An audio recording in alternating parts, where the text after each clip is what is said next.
os alunos os uniformes completos, composto de camisa, saia ou calça, meia e a conga para cada um dos alunos das escolas municipais.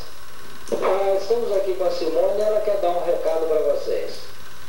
Então, aqui com a Simone, quero dar hoje nós estamos muito, o uniforme está muito perfeito, contente com o prefeito. Muito obrigado, um beijo para mim. Agora estamos aqui na Escola Municipal Recreio de Madureira, com a professora Maria José, fazendo a entrega do uniforme completo a todos os alunos dessa escola.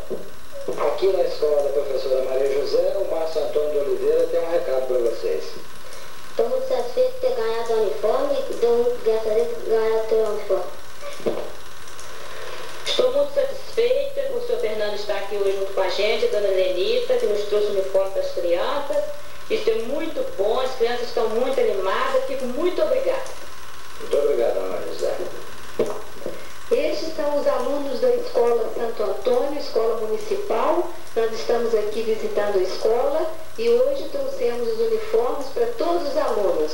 Então eles estão bem satisfeitos, todos de uniformes novos e bem alegres de estarem aqui hoje.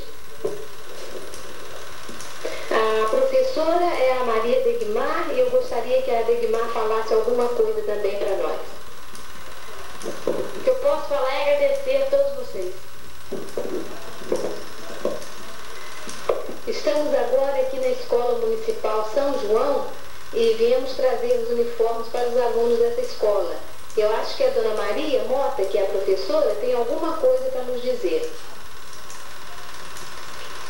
Eu agradeço a dona Lenita, que no momento entrega de uniforme aos alunos da Escola São João. Estão todos muito contentes. Eu também fico muito satisfeita e agradeço muito a essa oportunidade de receber o uniforme, o qual nunca pudemos obter.